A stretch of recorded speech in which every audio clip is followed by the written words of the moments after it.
Hello and welcome once again to Ignite Your Impact. My name is Jen Rhodes, and I totally hit record this time.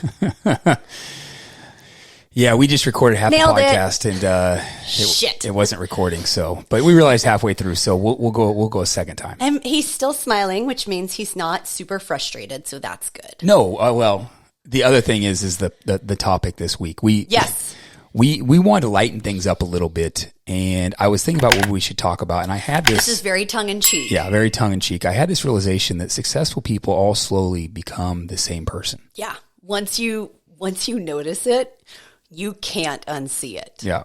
All of a sudden, they've got their AirPods in all the time. They are carrying their water bottle around with them. They become obsessed with calendars, and somehow they start talking about all their sleep quality as well. Yeah, their sleep score, their like whatever. And electrolytes, right? Like, raise your hand, show me your electrolytes. Like, why does every successful person have electrolyte packets on them at all times? Now, I even have like my little drops. And you'll find, like, I've got one in the car. I've got one in my purse. I've got one in my gym bag. Like, I'm always, where's my buoy? Where's my drops? Yeah, so today we thought it'd be a little fun to make a little fun of some of the things we do, but what we see other successful people do as well, people who are way more successful than us that we see that they do. So we're going to talk about today the successful person's starter pack.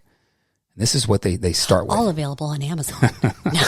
So I'm going to start with the entrepreneur or the investor starter pack. And first one, AirPods are permanently attached to them all the time.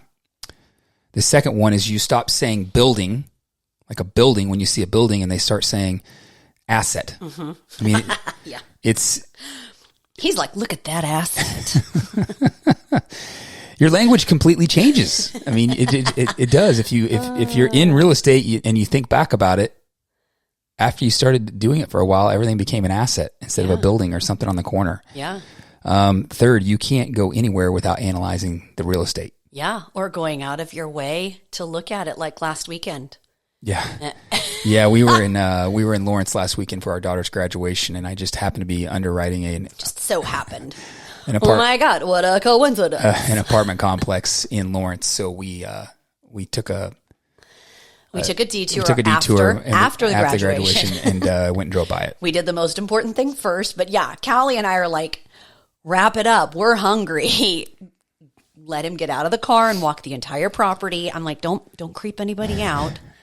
Normal people are just driving, and I'm over here. Interesting. Look at that shopping center. They finally leased up that end cap. Yeah, that is that is painfully accurate. Yeah. We are the type now. If you ever like catch us in public, we're the type that like nose pressed against storefronts. Like, what's going in there? What do you think they're paying per square foot? What do you think their triple nets are? Like, as you said, that is painfully accurate. We're nerdy. Yeah. It's okay. Another one for the entrepreneur or the investor is this calendar obsession. They become super obsessed with their calendar. And at some point, every high performer becomes weirdly protective of their calendar. Not necessarily obsessed, but protective of their calendar. Because eventually you realize that if you don't control your schedule, someone else will. And I think that successful people stop managing time and start protecting energy more. Yeah, remember when I finally got it with calendars? It's been probably about 5 years, right? But now I live and die by my calendar. And clients, if you're listening, you know what happens if somebody's 5 minutes late and it wrecks my calendar. Man, that whole day is just like, oh, come on, I need to control. Or when I make up time because someone was, I know, it's total obsession. Okay, so fitness coach starter pack or fit person. Yeah, fit person. Right? Protein everywhere. Go look in the trunk of my car, right? I've got it in my purse. I've always got emergency protein in my purse, whether that's a bar, car nuts. I literally have you ever noticed the Planters tube thing, container, fits right in a cup holder? Car nuts. I didn't know that. Yeah, I'm weird. Protein shake in the car, beef jerky in my backpack at all times. So airport, I've got snacks, I've got my electrolytes. Like, I am ready. Like, every fit or fitness obsessed person, you eventually start checking menus before they go to restaurants. Yeah, that's real. But like, it sounds extreme, but honestly, it's not obsession the way people think. It's preparation. Like, I hate surprises. Because once you realize how much better you feel when you're prepared, you want to stop feeling terrible all the time. And I had a client tell me something very recently that kind of perfectly explains this transformation from nitwit to fit. No, I was kidding. I wanted something to rhyme with fit. You're not a nitwit if you're not fit. But anyway, okay. And I hope you listening can relate to this. She said to me, tournament weekends used to wreck me. Baseball all weekend, early mornings, hotel food, fast food between games, ballpark food between games, right? Coffee and snacks all day just trying to survive. And then by Sunday night, you got to drive home. You're exhausted. You're bloated. Your head is pounding. Hopefully you're smiling because your kid won, but you're already dreading Monday. Now, she packs a cooler before they leave. Now, do they eat completely out of the cooler? No. She checked restaurants before they went, right? She's got her snacks. She's got emergency snacks if the snacks run out, or if the kids eat all the snacks, what am I going to get at the concession stand? Like, she's got a plan. Drinks her water constantly. Has the actual meals planned instead of figuring it out on the spot. And she told me it's crazy because the weekends feel easier, even though they're just as busy, if not busier. And that's the shift, right? People think healthy habits are restrictive, but most of the time it actually removes stress. Preparation creates freedom. That is the perfect analogy of the fitness person starter pack. Yeah. Protein everywhere. Protein everywhere. So here's what's funny though is car nuts. Yeah. Learn something new every day. You heard me say car nuts. I don't think I have. Maybe you've said it and I didn't pay attention. But probably didn't catch on that the planters can actually. Yeah, I did not catch on to that. But pro tip. What's funny is the investor world and the fitness world that we just explained, they actually have a lot of overlap because both groups are obsessed with certain things. They're obsessed with systems. They're obsessed with consistency. They're obsessed with long-term thinking and delayed gratification. They both go hand in hand because nobody gets in shape in a week and nobody builds wealth in a month. Yeah. And neither one is flashy behind the scenes. Yeah. You know what I mean? There's nothing sexy about a routine. Yep. Nothing. It's repetitive, right? Meal prep, workouts, investing consistently, tracking things, revisiting your KPIs, planning ahead. What looks obsessive from the outside usually feels necessary on the inside. Shit, say that statement again. All right, I'll try. What looks obsessive from the outside usually feels necessary from the inside. Yes, that is it right there. So I'm guessing everyone listening says you're talking to me with that statement. They're feeling heard with that statement because people think they see what we do or what other people do and they think it's obsessive, but it just feels to us, it feels necessary. And I think that speaks to everyone. And yeah. I think one of the biggest misunderstandings people have is they see the after effect. They see the results. They see the freedom. They see the flexibility. They see the money. They see the physique. But what they don't see is they don't see those systems. They don't see those routines, that discipline, and that being consistent, the consistency that you just talked about. That boring consistency, right? Honestly, most successful habits aren't exciting, right? Like, you know that. They're just repeated long enough to compound. You know, I have a confession about that exact thing you just said. I just started thinking about a successful habit that isn't exciting, that has to be compounded over time. And I'm not sure if I've ever told you this, but do you remember, been a long time ago, we hired a bodybuilder to help us get in shape. You remember that? Long time ago. Oh, well, like our first? Yeah. Oh, like 2006. Yeah. And he had us tracking food in MyFitnessPal, and No, MyFitnessPal wasn't even a thing. It was a diary.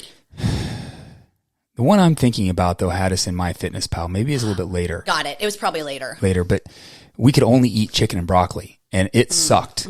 It was not sustainable. And the reason I know it was MyFitnessPal is that's where I'm going into this. When we dug in 5 years ago and really got serious and started understanding nutrition, at least for me, this was me. I know you understood it before me, but I started understanding transition. I already had that MyFitnessPal app from the previous time. And I said to myself, man, I remember who you're talking about. Got it. I don't know if I can do this again. That sucked last time.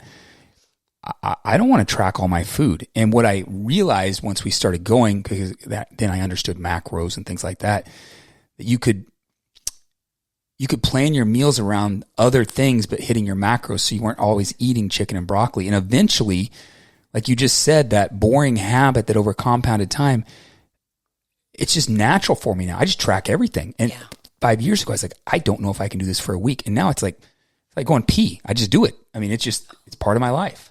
And also washing your hands. And washing my hands. Yes. Okay. So sharing time, right? One habit that, my high achieving mentors had that I used to think was excessive when we first started getting into this space was morning routines, right? Like I would wake up at 3:30 in the morning and just immediately jump into the fire. I would hit the ground running. And I remember thinking there's no way people actually need all of this. The early wake ups, which I was already doing, the workouts, which I was already doing, the reading, the quiet time, the zero screens, the planning, right? I would immediately wake up and pick up my phone and start putting out fires. And now, if I skip my victory hour, I feel off my entire day because I finally realized the routine itself isn't the point. It's the intention. For the first 3 hours of my day, I do no business. No one can touch me. That is mine. You can touch me. Hi, you can touch me. I'm looking at Matt, none of you. It's going to be an R-rated episode. Oh my. The routine wasn't the point. It was the intention. So the first 3 hours of the day, I don't return emails. I don't check my email until 8 a.m. That's business hours. Before then, that's my time.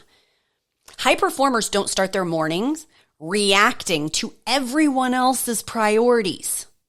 I want you to sit in that statement for a minute because I would immediately start putting out fires. Why? Because it was someone else's priority. High performers don't start their mornings reacting to everyone else's priorities. They create momentum before the world gets to them.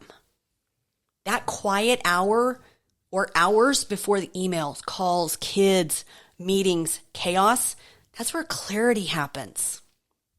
And honestly, most successful people I know protect their mornings because they've learned if you lose your morning, the day usually controls you. It's about protecting energy, but going back to the tongue-in-cheek thing, every investor seems to develop at some point in time a coffee addiction. Oh, hi. I don't know if you're watching on YouTube. That's she just picked so up her bad. coffee. I pull through Starbucks and I don't even have to say my name. They're like, hey, Jen, pull around.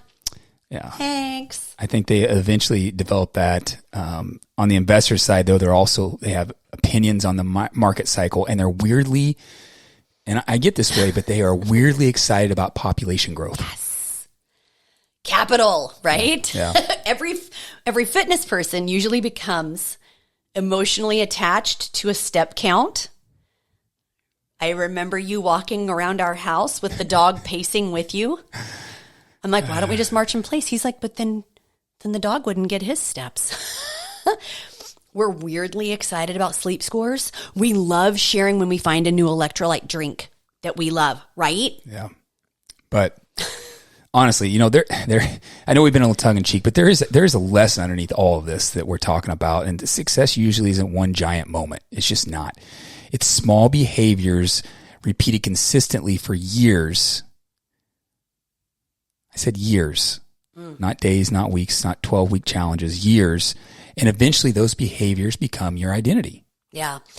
I think that's a recurring theme here, right? That word identity. Yeah. Right? This podcast is about that. You stop trying to be healthy. You become someone that values health. There's a difference. You stop trying to build wealth. You become someone who thinks wealth long term. Yeah, so the successful starter pack, maybe it's not the AirPods and the protein bars and the calendars or the electrolytes. It helps. Maybe really it's just people who build great lives eventually become intentional about how they live that life. Ooh. Honestly, that part isn't funny at all. Like that hits. Except for the electrolyte packets. That's pretty fucking funny. And if you found one that you like, share it with me. Right? We're always looking for ideas. Hey, so today again we wanted to step back a little bit, make a little fun of ourselves and other successful people, but we hope you did get the underlying message on this and took something from this week. Yeah. With that, we'll wrap. Bye guys.